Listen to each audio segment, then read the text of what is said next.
Chair Lady. Mr. Secretary, what do you think of Code Pink? I think that there are very passionate people who are expressing deep felt feelings. I may disagree with their views. I respect the right of people to make known their views. That's what this country is all about, of course, to do it in a peaceful way, to do it in ways that don't disrupt the ability to have a conversation, an engagement. But I know that people are, for the most part, motivated by deep felt feelings, beliefs, and passions.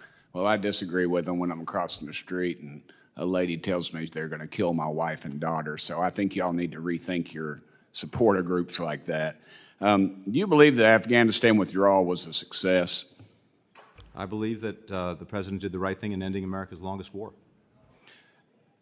You know, Staff Sergeant Ryan Canals, his family's a constituent of mine, was killed there, and we were given testimony, and this has been told many times, but the Marine sniper had the suicide bomber in his sights twice, and we're told that leadership, State Department both canceled that his ability to take out that suicide bomber and 13 brave Americans, I believe. State Department has nothing to do with that.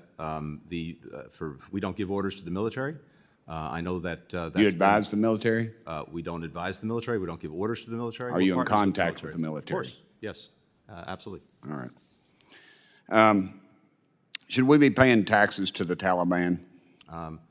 We don't pay taxes to the Taliban, as I think we were discussing with your Mr. Secretary, the Special Inspector General for Afghanistan Reconstruction has found at least $10.9 million of U.S. taxpayer money was paid to the Taliban in the form of taxes since the withdrawal of 2021. Are you saying that they're not telling the truth? Yeah, what happens is this, Congressman. We provided life-saving, desperately needed assistance to NGOs and the United Nations, which is spent in Afghanistan, $2 billion. Of that, according to the report, about $10 million, or 0.5%.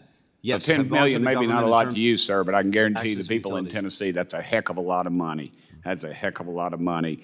And to brush it off as a minuscule amount, I think just shows how out of touch you are with the American people. That was a statement. That wasn't a question. You provided aid to Gaza, which was then stolen by Hamas. How many terrorist groups are we funding or supplying with aid? None. None. You're here to tell me that none of this money is flowing into... We are not funding them. We're not supplying them. When it comes to humanitarian assistance in Gaza, there have been instances where Hamas has seized the assistance, but it's not being done, and ask the Israelis, in a systematic way. To the extent that assistance is being diverted, typically it's because people are so desperate that they self-distribute the convoys. There have been incidents where it's been Hamas. Self-distribute? You mean you mean Hamas stops the Hamas convoy and steals it, and then it gets desperate people. And the people in their leadership in Qatar or Qatar, whichever the case may be. Yes, and that was actually Israel's policy for a decade. In fact, the Minister let me ask you this: Why are you allowing? Made clear that was a big mistake. I'm going to be a jerk here and please go ahead. Reclaim my time. Thank you, brother. I appreciate that. Why are you allowing Iran to sell so much dadgum oil? We're working every day to cut that off. I mentioned earlier that we've sanctioned more than 200 entities and individuals.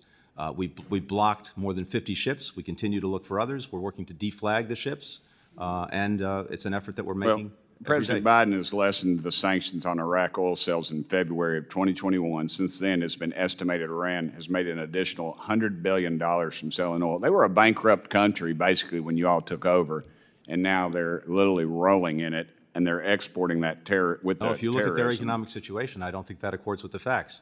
And the fact of the matter is we haven't lifted a single sanction against Iran, and we continue to work to cut off the oil, the petrochemicals. Well, how can Iran be selling 1 million more barrels of oil per day than in 2020? Well, they're determined to do whatever they can, and we're working to make sure that wherever we can deal with that. Well, I appreciate that, but the time for Iranian appeasement is over, Mr. Secretary. The administration's policy towards the Middle East have not only made our allies in the Middle East less safe, but it also has made the U.S. homeland less safe. Iran is far richer now than it was 4 years ago. Nobody can argue with that. You can say all the statistics don't lie, just statisticians, and I believe you're following in their footsteps. And they are using this money to sponsor terrorism. Look around you, Mr. Secretary. Your plan is not working. Again, I go back to my original statement about Afghanistan. A young man lost his life. Every day at my farm, I drive out on the street named after Staff Sergeant Ryan Canals. His life was life was taken short. 13 brave Americans should be here today by a failure on your all's part. I yield back, Lady Chair.